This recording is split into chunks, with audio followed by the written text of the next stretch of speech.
Your Excellency, the Vice President of the Republic of Ghana, the Honorable Chief of Staff, senior officials of the Presidency, newly sworn-in Ministers of State, distinguished invited guests, families and friends, ladies and gentlemen, friends of the media.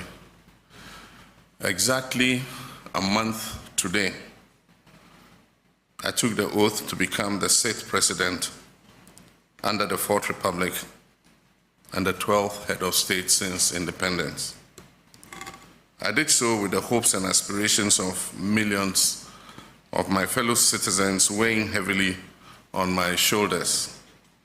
The Ghanaian people, in a resounding electoral mandate, have returned me to the high office of President with one charge, and that is to reset our dear nation while offering honest governance that yields tangible benefits for them. The urgency to reset our dear country is the reason why we have worked round the clock to constitute our government in record time so we can get things done quickly and efficiently. In this period, since I was sworn in, we've constituted a working presidential staff for both the Office of the President and the Office of the Vice President. We've set in motion the processes for constitutional review by establishing a Constitution Review Committee. We've initiated work on the National Economic Dialogue with a planning committee already hard at work. We've announced the promised National Education Review Dialogue Committee. We began the National Tripartite Committee negotiations with a view to setting the base pay and minimum wage. We've announced the 2025 Hajj Fair, which is 13,000 Ghana cedis cheaper than what it was in the last year, among others. We've gathered here again today to witness the induction into office of 17 ministers who have gone through vetting and have been approved by Parliament. They represent the final installment of substantive ministers and brings to 42 the total number of substantive ministers who have been sworn in. Earlier this week, I nominated in consultation with the relevant sector ministers 13 deputy ministers pending parliamentary approval. It is my expectation that Parliament will expedite vetting of the deputy ministerial nominees to complete the process and enable them to take office in support of their ministers. In the coming days, I'll be nominating the last remaining 4 deputy ministers to bring the total number of ministers to 60, as I promised the people of Ghana.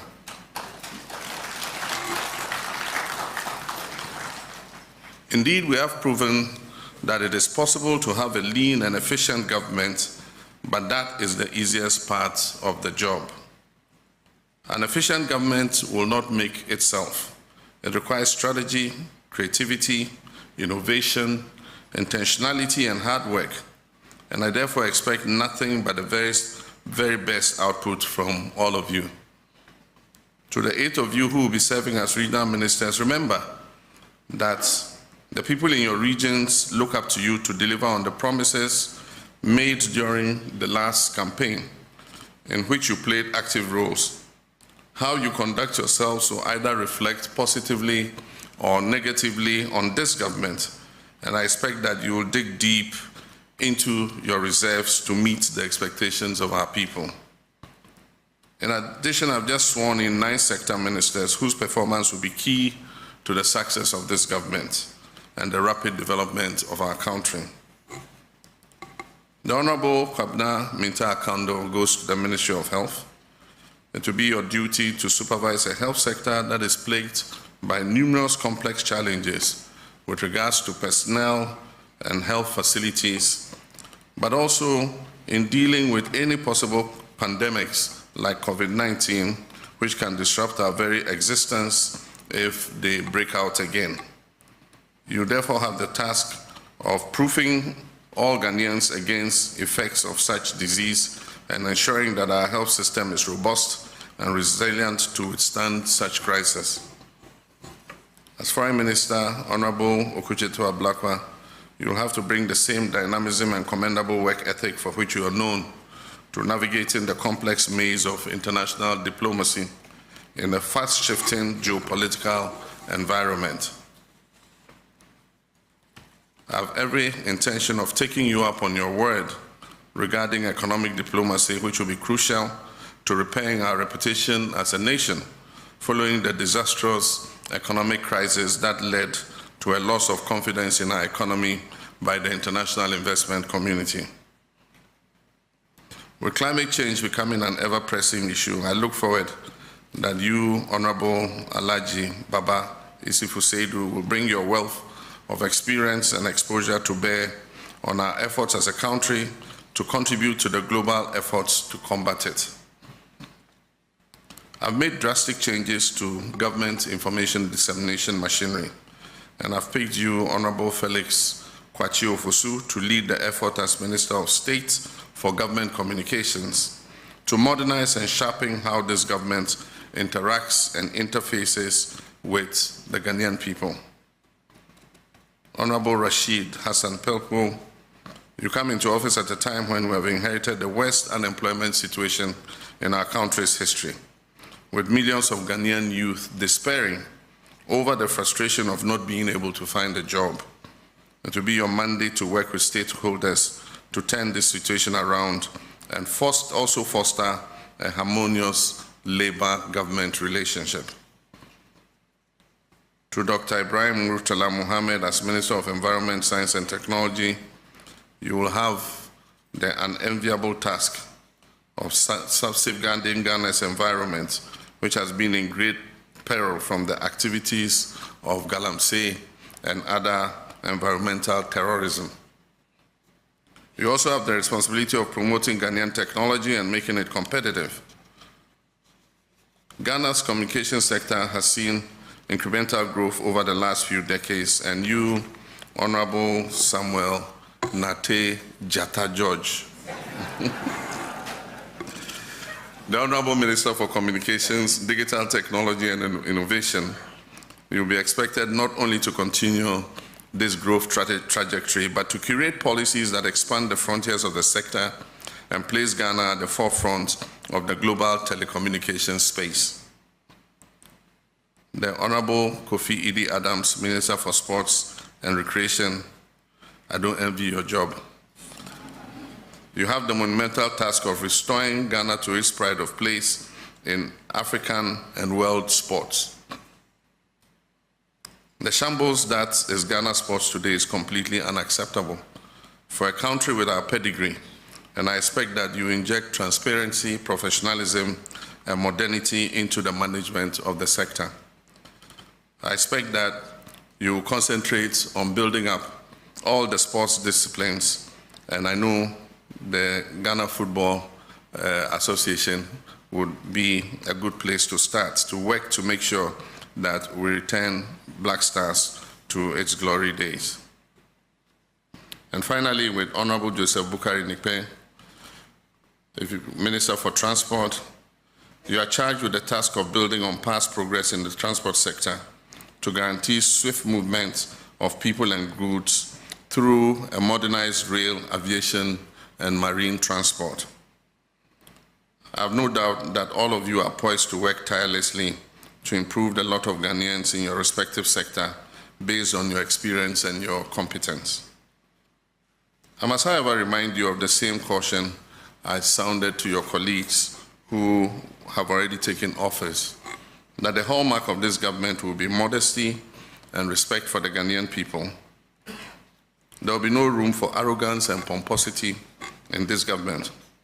The resources that you'll be working with belong to the Ghanaian people who put us in office. Those resources are not to be wasted on opulence and extravagance. I've asked the Chief of Staff to write to all government appointees that I've imposed a ban on non-essential travel forthwith to cut down expenditure.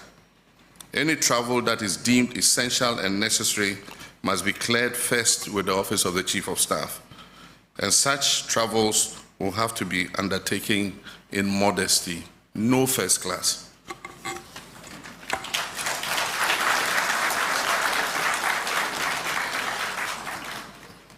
Also, all traces of affluence and lavish lifestyle are to be avoided. The people of Ghana are enduring difficult times occasioned by hardships resulting from the economic mismanagement of the last 8 years. And ours is to work to lift them out of this hole, not to compound it further. On Monday, I'll be receiving the report of the committee I set up to prepare the way for the implementation of Operation Recover All the Loot, oral. Upon receipt of this report, appropriate action will be taken against those who are deemed to have acted against the economic and financial interests of this country through corruption and related acts. While it is all well and good to hold past office holders accountable for their actions, it is even better to prevent the incidence of corruption in the first place. And as I've already indicated many times, I'll be holding all my appointees in this government to the strictest standards of accountability to ensure that the mandate and resources entrusted to us by the people of Ghana go only into working for them and improving their standards of living. Let me take this opportunity to remind you all that in the coming days, as promised in our 120-day plan, I'll be outdooring a code of conduct and standards for all government officials to guide the conduct of all our appointees. This will leave you in no doubt about what you can do and what you cannot do while serving in public office. You must make this code of conduct your guide and keep it like a Bible by your bedside before you take any action. I made a solemn pledge in our Resetting Ghana manifesto to lead by example and to serve with dedication, selflessness, and deep love for country. I intend to fully keep that pledge to the people of Ghana.